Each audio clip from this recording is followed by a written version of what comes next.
மிகு பேரவைத் தலைவர் அவர்களே, தமிழகத்தில் சுமார் 20,000 கறிக்கோழி பண்ணையாளர்கள், ஏறத்தாழ 66 கோழி குஞ்சுகள் உற்பத்தி செய்யும் நிறுவனங்கள் உள்ளன. இவற்றில் வருடத்திற்கு சுமார் 50 கோடியிலிருந்து 55 கோடி கறிக்கோழிகள் வளர்க்கப்பட்டு விற்கப்படுகின்றன. இதில் கோழி குஞ்சுகள் உற்பத்தி செய்யும் நிறுவனங்கள் தங்களிடம் ஒப்பந்தம் செய்யும் விவசாயிகளுக்கு ஒரு நாள் வயதுடைய கோழி குஞ்சுகள், தீவனம் மற்றும் மருந்துகள் ஆகியவற்றை வழங்குவார்கள். 6 வாரங்களுக்கு பின்பு வளர்ந்த கோழிகளை அந்நிறுவனம் சந்தைப்படுத்திவிடும். விவசாயிகள் கோழிகளை கொட்டகை அமைத்து தீவனம் மற்றும் தண்ணீர் வழங்கி வளர்ப்பதற்கு இருவரும் சம்மதித்து ஏற்படுத்திய ஒப்பந்தத்தின் அடிப்படையில் வளர்ப்பு கூலியை நிறுவனங்கள் வழங்கப்பட்டு வருகின்றன. மாண்புமிகு பேரவைத் தலைவர்களே, இந்த சூழ்நிலையில் பண்ணையில் பராமரிப்பு செலவு, ஆள் கூலி உயர்வு, சுண்ணாம்பு அடித்தல், மருந்து அடித்தல், தேங்காய் நார் விலை உயர்வு, மின்சார கட்டண உயர்வு என்று அனைத்தும் உயர்ந்த போதும் நிறுவனங்கள் விவசாயிகளுக்கு வளர்ப்பு கூலி உயர்த்தி வழங்கப்படவில்லை என்றும் குறைந்தபட்சம் வளர்ப்பு கூலியாக 20 ரூபாய் வழங்க அரசு நடவடிக்கை எடுக்க வேண்டும் என்ற பல்வேறு கோரிக்கைகளை பல்வேறு கறிக்கோழி விவசாய சங்கங்கள் சார்பாக கோரிக்கை விடுக்கப்பட்டன.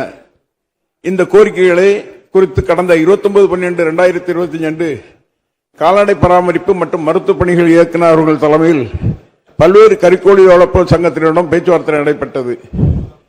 கறிக்கோழி ஒருங்கிணைப்பாளர்கள் மற்றும் கறிக்கோழி வளர்ப்பு விவசாயிகள் வர்த்தக ரீதியிலான ஒப்பந்த முறையில் கோழிப்பண்ணை தொழில் நடத்துகின்றனர்.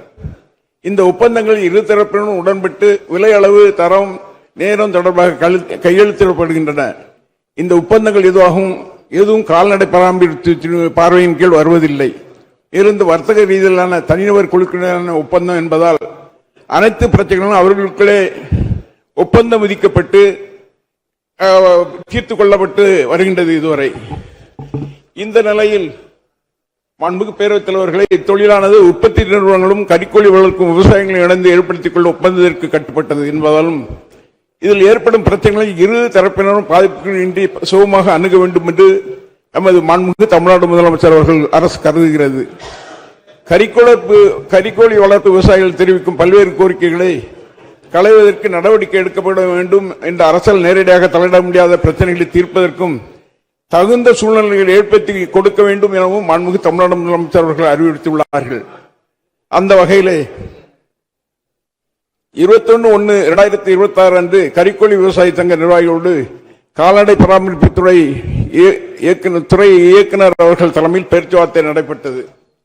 கறிக்கோழி வளர்ப்பு தொடர்பாக மாவட்டங்களில் உள்ள பண்ணையாளர்கள் விவரம், கோழி வளர்ப்பதற்கு தேவைப்படும் உள்ளீடுகள், தரம் மற்றும் செலவு உற்பத்தி பெருக்கும் வழிவகைகள், பண்ணை செயல்பாடுகள் எதிர்கொள்ளும் பிரச்சனைகள், உற்பத்தி மற்றும் கொள்முதலில் ஏற்படும் பிரச்சனைகள் ஆகிய விவரங்களை மாவட்ட அளவிலான கால்நடை பராமரிப்புத்துறை மற்றும் தமிழ்நாடு கால்நடை அறிவியல் பல்கலைக்கழகம் வல்லுநர் அடங்கிய குழுவால் ஆராயப்படும் என்று இன்றைக்கு அரசு அறிவித்திருக்கின்றது.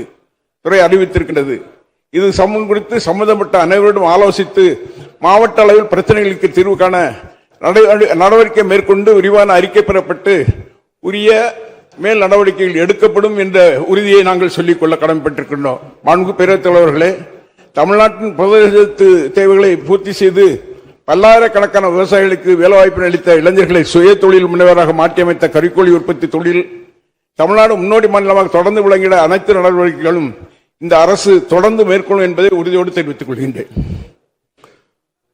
குழுவின் சட்ட விதிகள் ஆய்வுக்குழுவின் அறிக்கைகள் அளித்தல் மாண்புமிகு உறுப்பினர் ஜி.வி. மார்க்கண்டேயன், சட்ட விதிகள் ஆய்வுக்குழுவின் தலைவர் அவர்கள். மாண்புமிகு பேரவைத் தலைவர் அவர்களே, தமிழ்நாடு சட்டமன்ற பேரவையின் 2024-2026 ஆண்டிற்கான சட்ட விதிகள் ஆய்வுக்குழுவின் 22, 23 மற்றும் 24வது அறிக்கைகளை குழுவின் சார்பாக பேரவைக்கு அளிக்கின்றேன். அரசினால் சட்ட முன்வடிவு அறிமுகம் செய்தல் 2026 ஆண்டு தமிழ்நாடு நீக்கரவு செய்தல் சட்ட முன்வடிவு மாண்புமிகு பொதுப்பணித்துறை அமைச்சர் அவர்கள். மாண்புமிகு பேரவைத் தலைவர் அவர்களே, 2026 ஆண்டு தமிழ்நாடு நீக்கரவு செய்தல் சட்ட முன்வடிவை அறிமுகம் செய்ய அனுமதி கோருகிறேன். மாண்புமிகு பொதுப்பணித்துறை அமைச்சர்களின் தீர்மானம் பேரவையின் முடிவுக்கு விடப்படுகிறது. ஏற்போர் ஆம் என்க, மறுப்போர் இல்லை என்க. ஏற்போரை அதிகம் என்று கருதுகிறேன். ஏற்போரை அதிகம். தீர்மானம் நிறைவேறியது. மாண்புமிகு பொதுப்பணித்துறை அமைச்சர் அவர்கள். மாண்புமிகு பேரவைத் தலைவர்களே, மேற்படி சட்ட முன்வடிவை அறிமுகம் செய்கிறேன். 2026 ஆண்டு தமிழ்நாடு நீக்கிரவு செய்தல் 2ஆம் சட்ட முன்வடிவு மாண்புமிகு பொதுப்பணித்துறை அமைச்சர் அவர்கள். மாண்புமிகு பேரவைத் தலைவர்களே, 2026 ஆண்டு தமிழ்நாடு நீக்கரவு செய்தல் 2ஆம் சட்ட முன்வடிவை அறிமுகம் செய்ய அனுமதி கோருகிறேன். மாண்புமிகு பொதுப்பணித்துறை அமைச்சர்களின் தீர்மானம் பேரவையின் முடிவுக்கு விடப்படுகிறது. ஏற்போர் ஆம் என்க, மறுப்போர் இல்லை என்க. ஏற்போரை அதிகம் என்று கருதுகிறேன். ஏற்போரை அதிகம். தீர்மானம் நிறைவேறியது. மாண்புமிகு பொதுப்பணித்துறை அமைச்சர் அவர்கள். மாண்புமிகு பேரவைத் தலைவர்களே, மேற்படி சட்ட முன்வடிவை அறிமுகம் செய்கிறேன். 2026 ஆண்டு தமிழ்நாடு சிறப்பு பகுதி மேம்பாட்டு ஆணைய சட்ட முன்வடிவு மாண்புமிகு சுற்றுலாத்துறை அமைச்சர் அவர்கள்.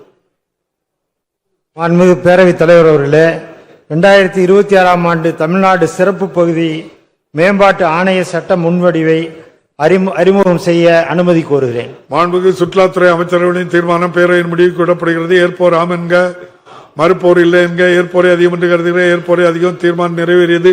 மாண்புமிகு சுற்றுலாத்துறை அமைச்சர் அவர்கள். மாண்புமிகு பேரவைத் தலைவர் அவர்களே, மேற்படி சட்ட முன்வடிவை அறிமுகம் செய்கிறேன்.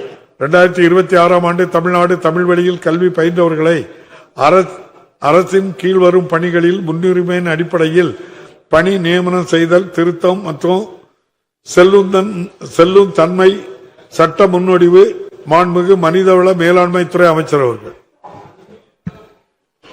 மாண்புமிகு பேரவைத் தலைவர் அவர்களே, 2026 ஆண்டு தமிழ்நாடு தமிழ் வழியில் கல்வி பயின்றவர்களை அரசின் கீழ்வரும் பணிகளில் முன்னுரிமையின் அடிப்படையில் பணி நியமனம் செய்தல் திருத்தம் மற்றும் செல்லுந்தன்மை சட்ட முன்வடிவை அறிமுகம் செய்ய அனுமதி கோருகிறேன். மாண்புமிகு மனிதவள மேலாண்மைத்துறை அமைச்சர்களின் தீர்மானம் பேரவையின் முடிவுக்கு விடப்படுகிறது. ஏற்போர் ஆம் என்க, மறுப்போர் இல்லை என்க.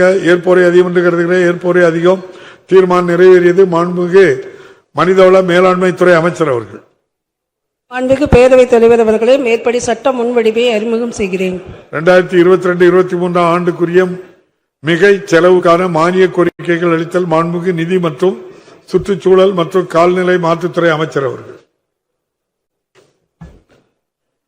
மாண்புமிகு பேரவைத் தலைவர் அவர்களே, 2022-23 ஆண்டில் ஒரு குறிப்பிட்ட மானிய கோரிக்கையின் கீழ் அந்த ஆண்டிற்கு அனுமதிக்கப்பட்ட நிதி ஒதுக்கத்திற்கும் மிகையாக மேற்கொள்ளப்பட்ட செலவுகளுக்கான மானிய கோரிக்கையினை இம்மாமன்றத்தின் முன் வைக்க விழைகிறேன்.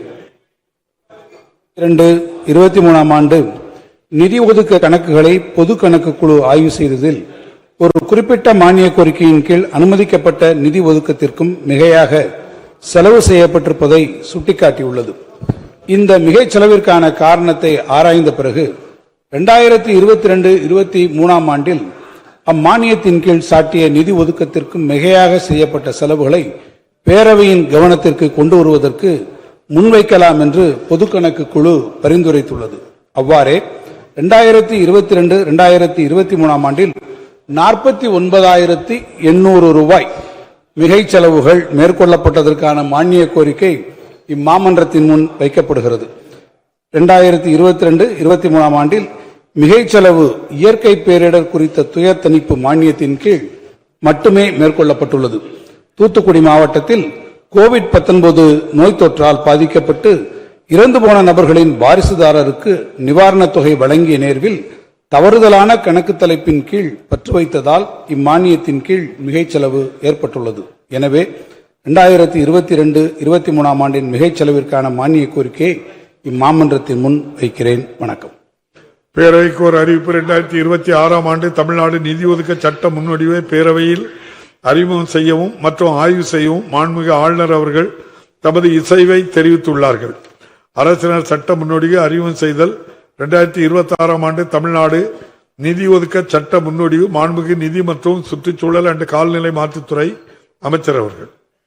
மாண்புமிகு பேரவைத் தலைவர்களே, 2026 ஆண்டு தமிழ்நாடு நிதி ஒதுக்க சட்ட முன்வடிவை அறிமுகம் செய்ய அனுமதி கோருகிறேன். மாண்புமிகு நிதி மற்றும் சுற்றுச்சூழல் அண்ட் கால்நிலை மாற்றுத்துறை அமைச்சர்களின் தீர்மானம் பேரவையின் முடிவுக்கு விடப்படுகிறது. ஏற்போர் ஆம் என்க, மறுப்போர் இல்லை என்க. ஏற்போரை அதிகம் என்று கருதுகிறேன். ஏற்போரை அதிகம். தீர்மானம் நிறைவேறியது. மாண்புமிகு நிதி மற்றும் சுற்றுச்சூழல் அண்ட் கால்நிலை மாற்றுத்துறை அமைச்சர் அவர்கள். மாண்புமிகு பேரவைத் தலைவர்களே, மேற்படி சட்ட முன்வடிவை அறிமுகம் செய்கிறேன். அரசினர் தீர்மானம் மாண்புமிகு பொதுப்பணித்துறை அமைச்சர் அவர்கள். மாண்புமிகு பேரவைத் தலைவர்களே, சட்டமன்ற பேரவை விதி 13/2 கீழ் ஆளுநர் பேருரை நன்றி தெரிவிக்கிற தீர்மானத்தின் மீதான விவாதத்தை தள்ளி வைத்து இன்று முன்மொழியப் பெறும் அரசினர் தனி தீர்மானம் விவாதத்திற்கு எடுத்துக்கொள்ள பெற வேண்டும் என்று தீர்மானத்தை மொழிகின்றேன். மாண்புமிகு பொதுப்பணித்துறை அமைச்சர்களின் தீர்மானம் பேரவையின் முடிவுக்கு விடப்படுகிறது. ஏற்போர் ஆம் என்க, மறுப்போர் இல்லை என்க. ஏற்போரே அதிகம் என்று கருதுகிறேன். ஏற்போரே அதிகம். தீர்மானம் நிறைவேறியது.